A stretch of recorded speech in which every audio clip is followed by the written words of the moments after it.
LTIMindtree AI Innovation Showcase. Well, the tagline says AI in everything, everything for AI, and AI for everyone. And who better than to break it down and help us understand how exactly is AI going to change all of our lives and what exactly is LTIMindtree doing for AI and with AI. Nachiket Deshpande right here to walk me through all the various innovations that they've been making in AI. Nachiket, welcome to ET Now. Thank you so much. Let's start off with your tagline first. AI for everything, everyone for AI, and AI for everything. Did I get it right? Almost. So break it down for us. What exactly is AI and how does LTIMindtree come into the entire piece? See, our biggest challenge was there's so much noise around AI. Yeah. Right? Everything is AI, right? You look at every media, you read anything, you watch anything, it's all about AI. And in that sort of an environment where there's so much noise, we wanted to look at strategy that we can rally all the 86,000 people behind. It is simple enough to understand, but more importantly, it should be simple enough to adopt. And that's kind of what got us to this tagline. This tagline or the strategy of AI has three key pillars. The first pillar is about AI in everything, which means we would infuse AI in everything we do. Every service, how we deliver, what we deliver to our client, we will reimagine with AI at the center. And that's AI for everything for you. And that sort of spans across every single service, every single segment, every single client of ours.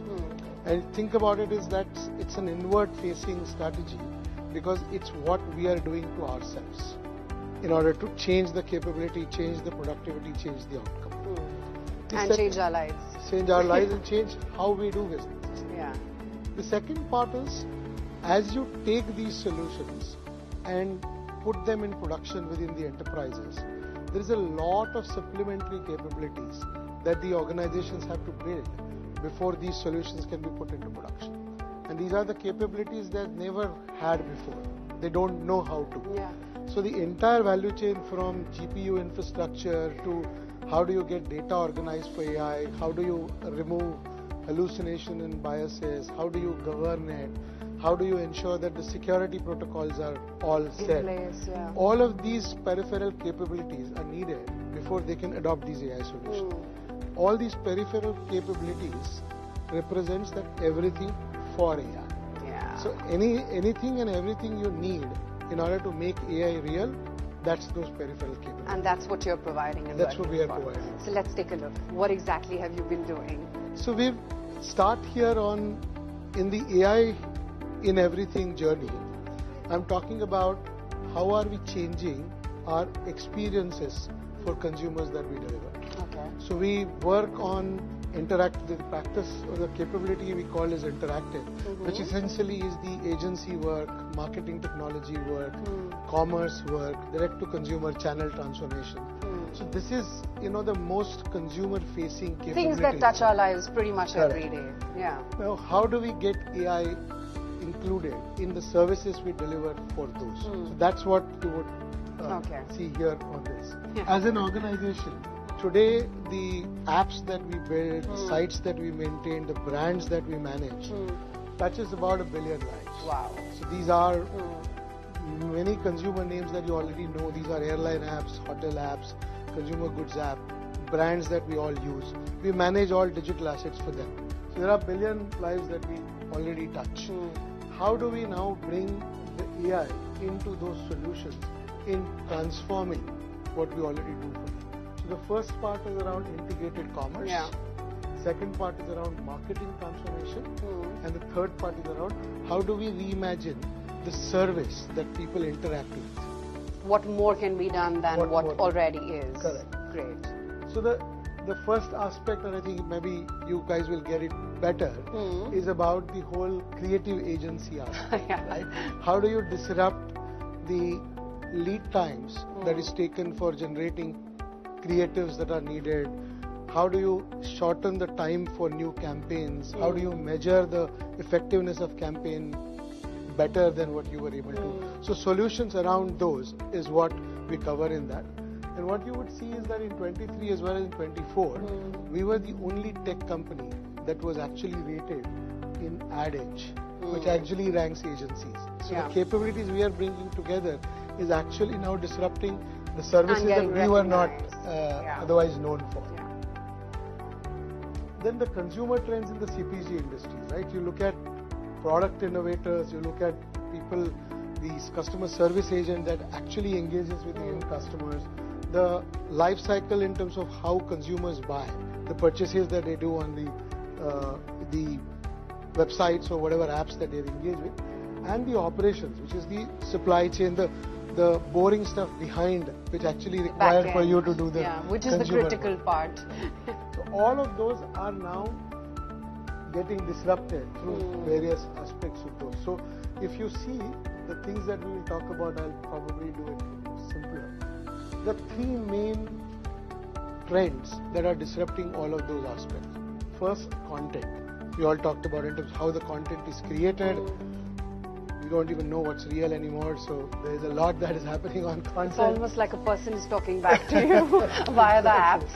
And actually that's probably, we don't have that booth, but we have a solution that exactly does that, what you talked about. The second piece, which I believe is actually starting to unlock more than ever, is hyper-personalization. There was a lot that was already happening on the personalization front on the consumer industry, but it was still very static. It was always about you belong to a demographic, and hence the personalization that you had typecasted to you in a certain way. But now it's more push strategy. Really individualized, because you have access to data and you have ability to genuinely change your product and service in that.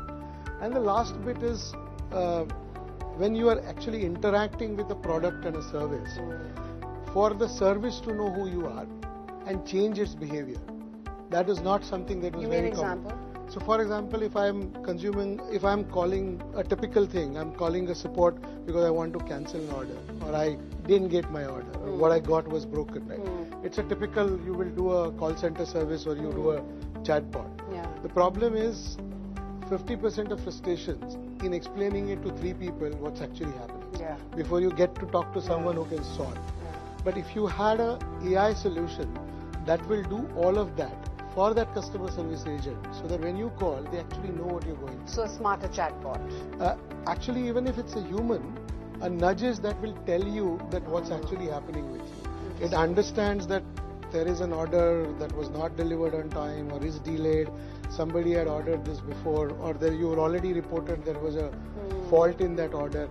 You don't need to explain it again and again. So that reduces the friction and the frustration in the service that you face. Perfect. As we go along. So shall we move to the other booth now? Let's take to the other.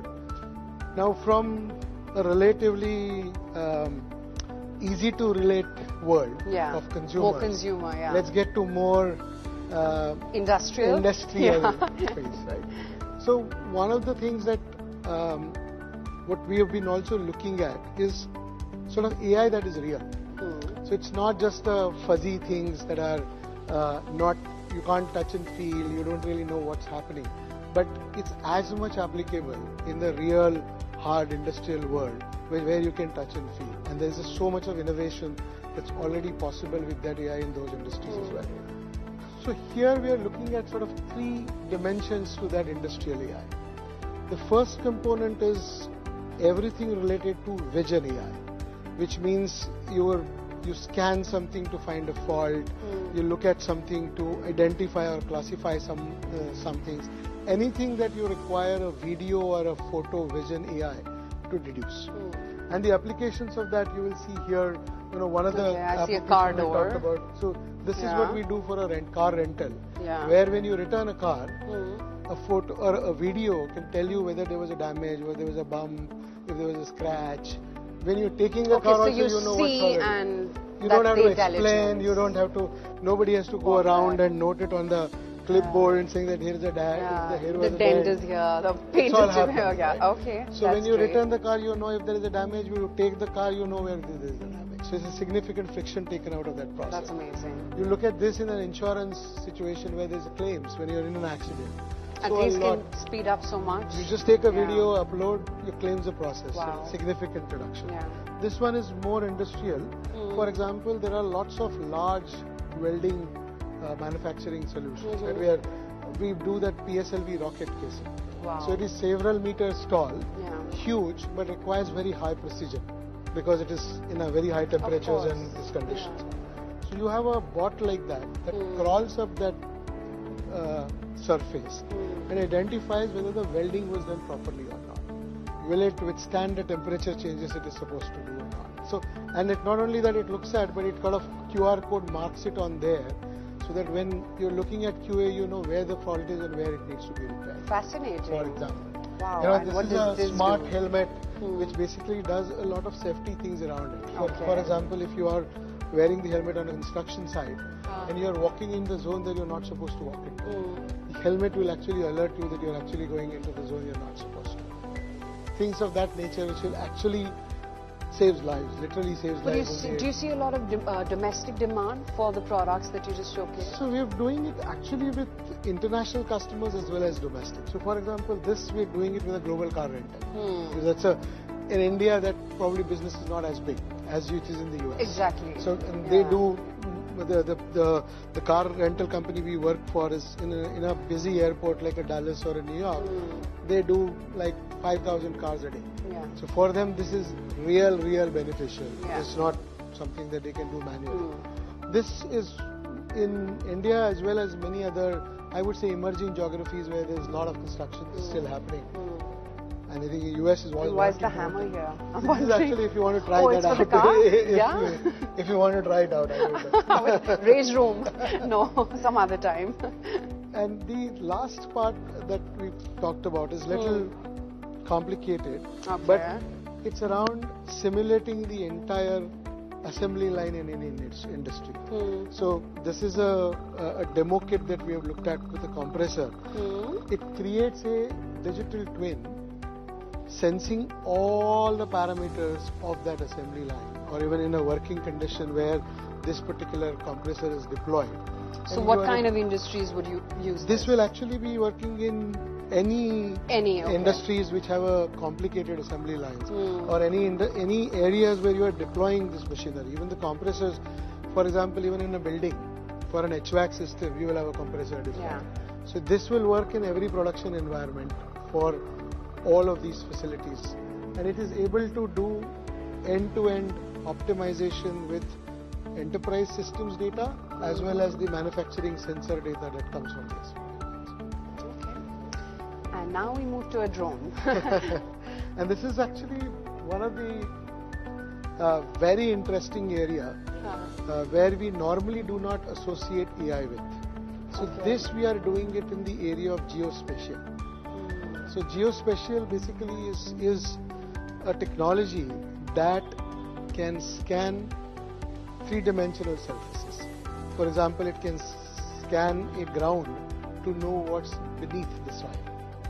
It can tell you the soil type, it can tell you the moisture, it can tell you the conditioning of that soil. So largely agricultural use. It actually one of the interesting use for this is also in infrastructure projects. Yeah, of course. For example, if there are lots of these water projects where you are laying 5,000 kilometers of pipeline. Or reclaiming the sea. And when you're doing that, you don't know how best to lay the pipe. Where the ground has the condition where it can take the weight when you are putting the pipe. You also need to know sometimes when you're looking at it from a vegetation, you need to find out how can you lay pipe with cutting least amount of trees. What's the way? So this is just going to fly aerial and calculate everything. So and we read do everything? this across from a very small drone that does internal to a slightly bigger drone like this which does outside, to a lidar equipment attached on a helicopter which does for acres of land. Wow. And all of this is brought in together. And what we do is, this is what is called, it's like a maps language. This data cannot be represented in a conventional way. So you have to represent this data with multiple coordinates. So this is what we have built as solution, where it's a map database that brings all of these things together. So it tells you I the can see entire that. project they're in, the 3D model of realistic excavation site. Then when we were looking at a statue building, it actually can give you the structural benefit. For metro rail, it tells you what's the best way to run a metro. Yeah. There's so many use cases that you can actually Exactly. think about with this data. Great. So headed in the right direction via AI. And the idea is we wanted to look at AI, which is pragmatic approach, and it's real, rather than everybody chasing a new LLM or building another solution, which, you know, there are enough startups around the world and enough capital dollars that are doing that. We feel our role is to use that technology to solve a real world problem. And that's what that AI and everything for AI and AI for everyone is all about. Okay, touching lives. Thank you so much for the AI walkabout. We're definitely more learned after this about how many ways AI can actually change our lives.